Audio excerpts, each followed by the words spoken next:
Kalau iman sudah melekat di dalam dada. Jadi luar biasa kalau orang yang punya iman yang sangat luar biasa, ibadahnya yang luar biasa, yang namanya kematian itu ditunggu-tunggu. Artinya gimana? Kalau kita mati adalah sebuah musibah. Mati itu terputusnya kita dengan kenikmatan dunia bagi kita. Tapi bagi mereka orang-orang yang ahli ibadah, orang yang imannya luar biasa, yang namanya mati adalah tanda cinta yang sejati. Karena apa? Karena dia akan menemui sang kekasihnya, yaitu Allah Subhanahu wa Ta'ala. Lantas apa sih pengertian dari iman itu?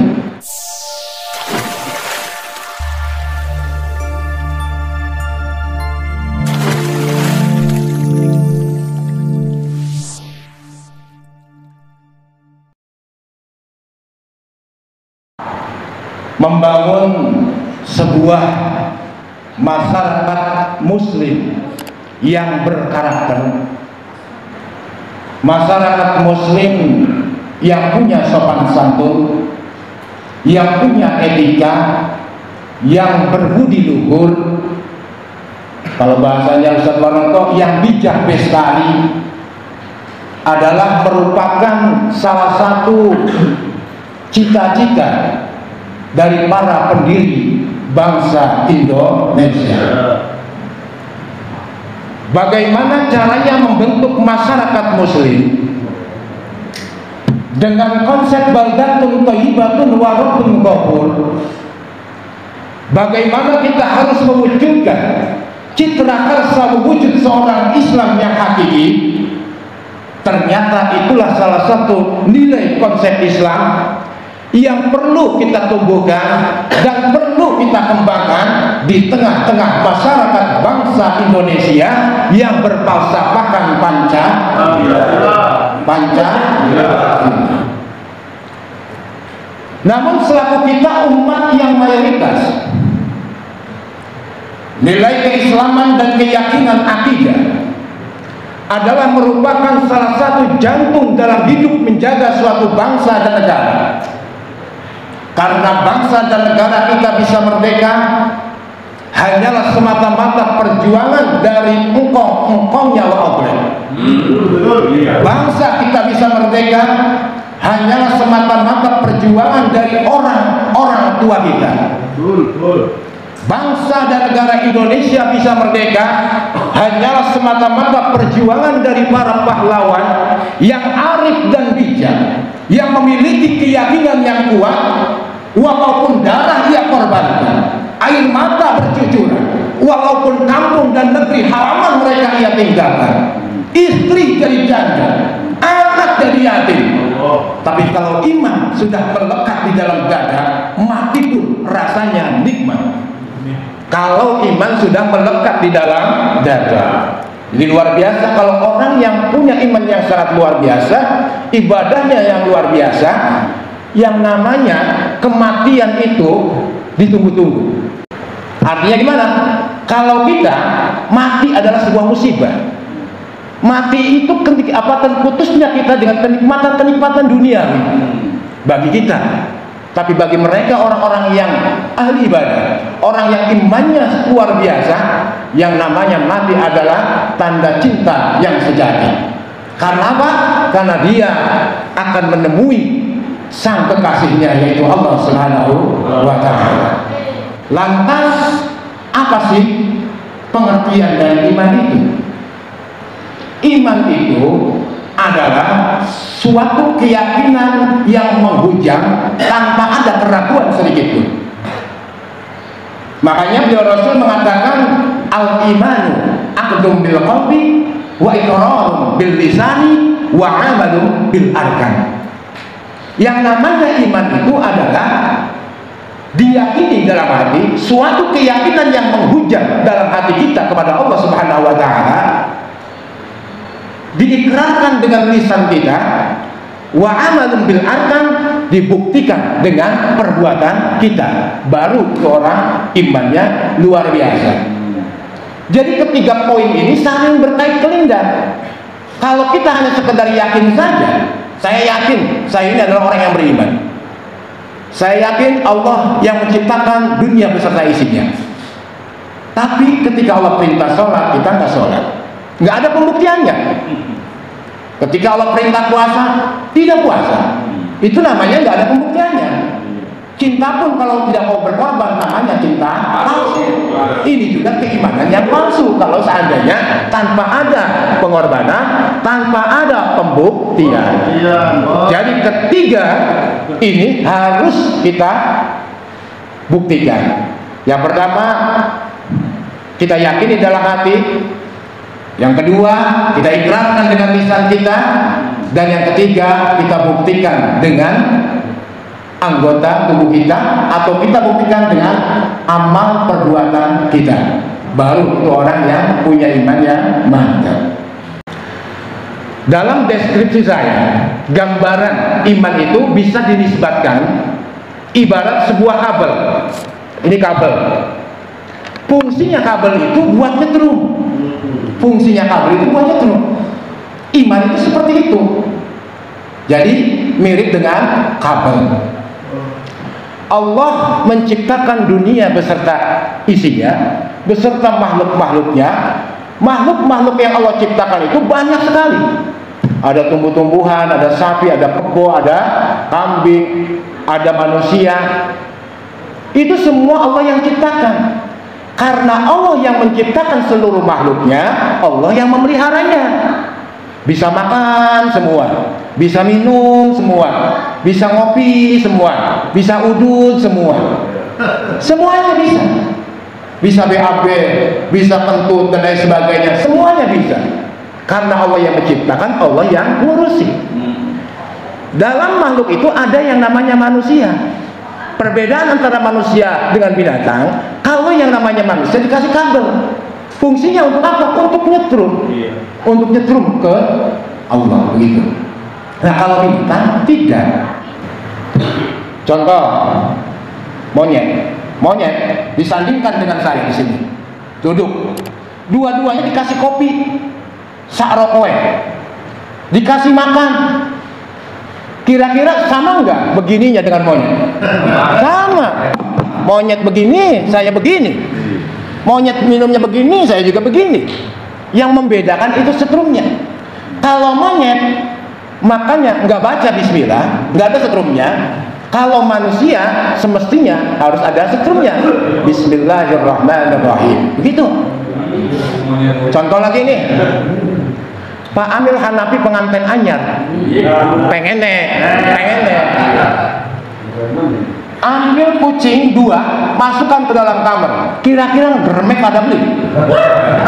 Kira-kira germek pada beli? Jengkang-jengkingnya itu pada beli? Ada. Yang membedakan itu setrumnya. Kalau Pak Amir baca doa dulu, kalau kucing enggak. Itu yang membedakan setrumnya. Sekarang ada orang gagah, ganteng, jabatannya tinggi, kok nggak sholat, nggak puasa, itu namanya tidak punya setrum. Alhamdulillah kita di sini yang kumpul ini ada setrumnya. Buktinya apa? Kita masih bisa hadir di majlis ilmu. Kita masih mau jamaah sholat isya. Kita masih mau marhabanan. Artinya ada setrumnya. Tidak pati-pati hadir di majlis ilmu, tidak pati-pati kita mau jamaah sholat isya dan sholat-sholat yang lainnya karena kita punya setrum, begitu. Cuman sering saya sampaikan ya, yang namanya setrum itu berbeda-beda. Setrumnya berbeda-beda sayangnya itu. Ngopinya sama, rokoknya sama, tapi setrumnya berbeda-beda. Ada yang setrumnya 220, ada yang 110, ada yang biar pet, ada yang pet, begitu tingkatannya. Kalau yang 220, setrum yang 220, begitu mendengar hayya 'alas shalah,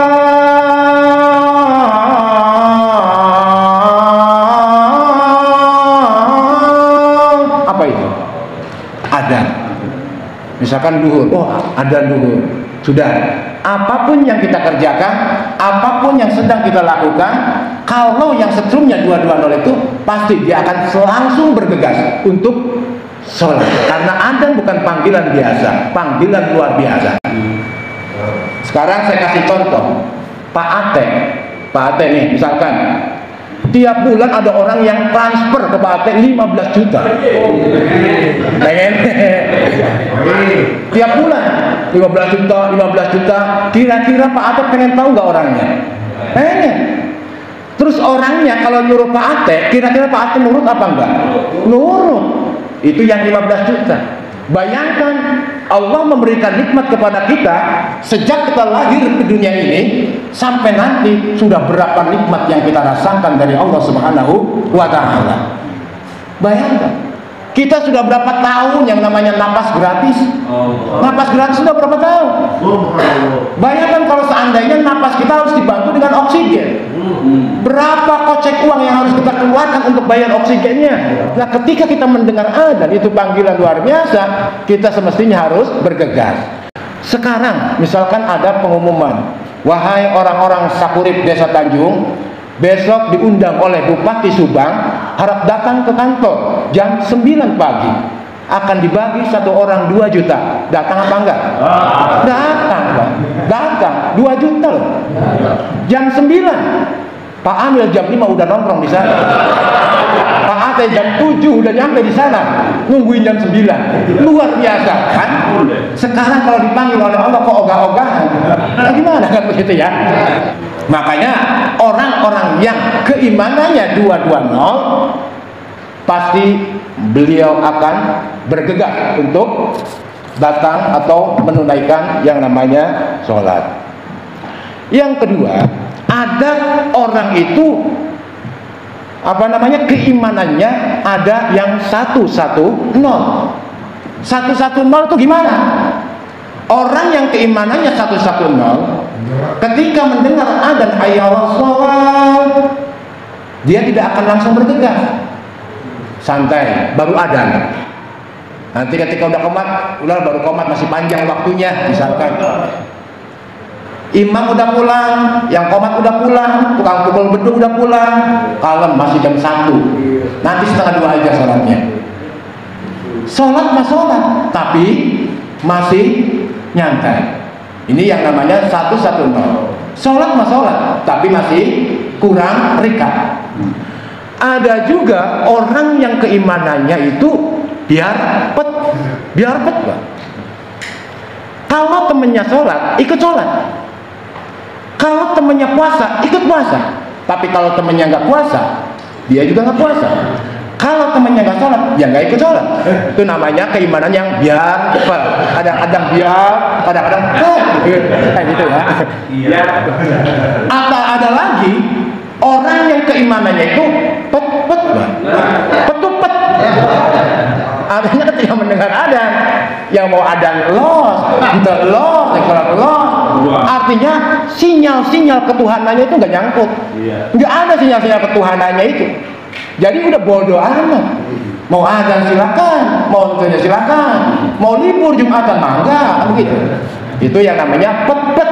Sinyal ketuhanannya itu nggak nyala sama sekali, setrumnya itu nggak nyala sama sekali.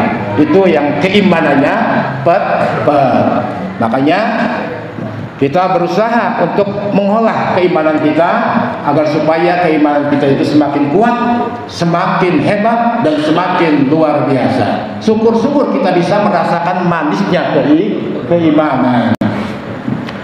Yang namanya manisnya keimanan. Manisnya keimanan. Sekarang sesuatu yang wajar bila mana kita itu memiliki sesuatu, kan?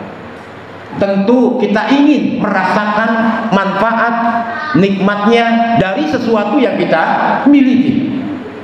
Pak Ate punya sawah, jelas dia ingin merasakan manfaat dan nikmatnya dari sawah yang dia miliki. Ketika kita punya kebun, kita nemin singkong, kita juga ingin merasakan manfaat dari kebun yang kita punya. Itu wajar. Begitu juga yang namanya keimanan.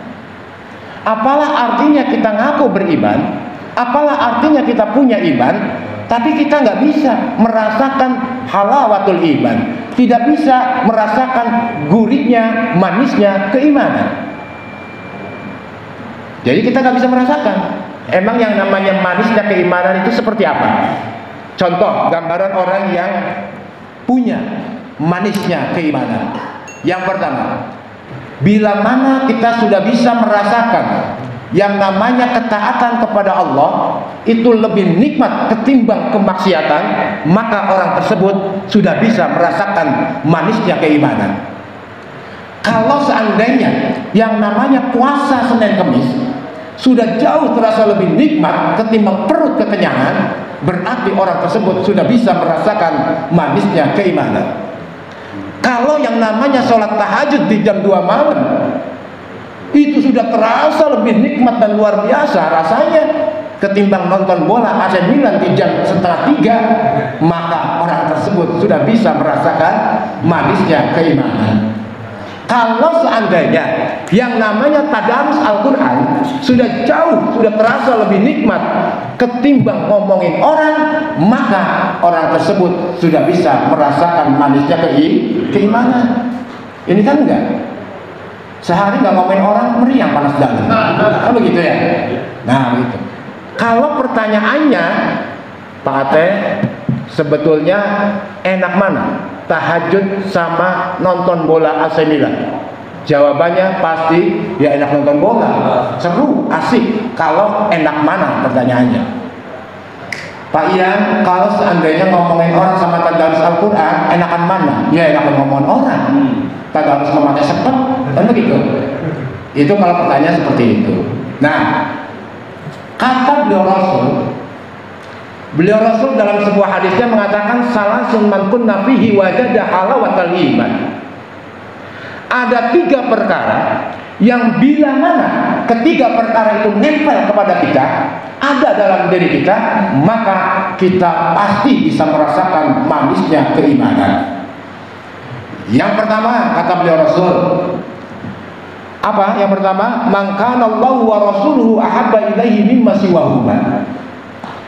Bila mana mencintai Allah dan Rasulnya sudah melebihi cintanya pada selain keduanya, maka orang tersebut bisa merasakan manisnya iman. Itu kata Kanjeng Nabi.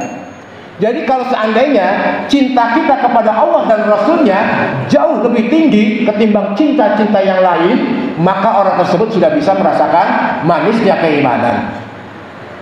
Cinta jabatan wajar, cinta anak wajar, tapi cinta jabatan, cinta anak, dan cinta-cinta yang lainnya itu di bawah cinta kita kepada Allah dan Rasulnya.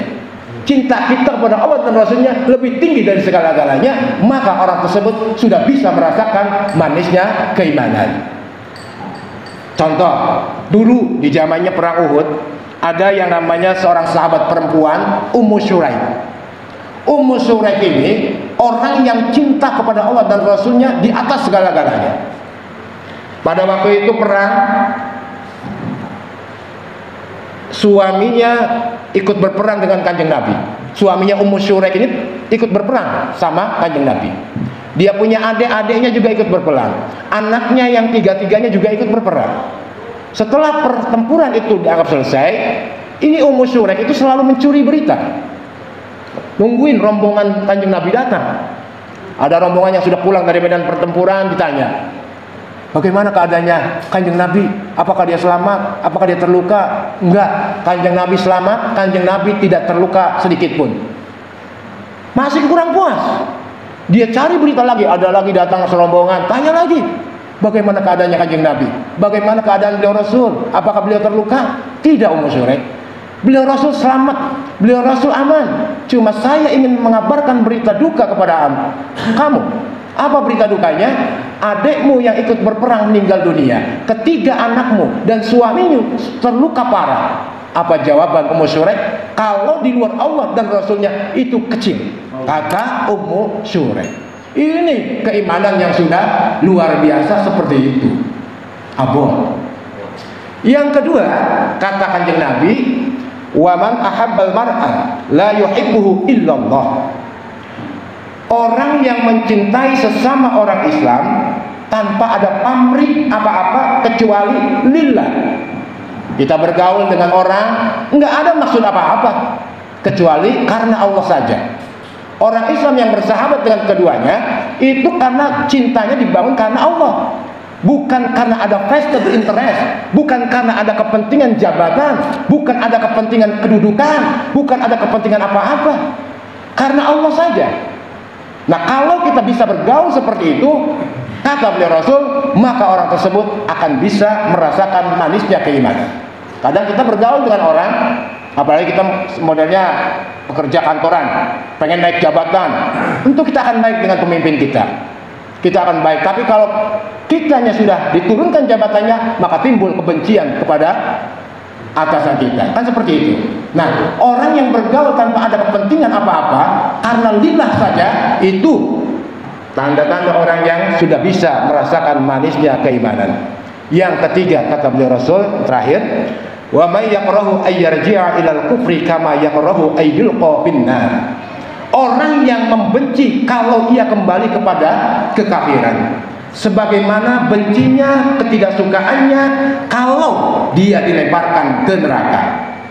Maksudnya begini, kita benci kepada kekafiran, kita takut, benci banget kepada kekafiran.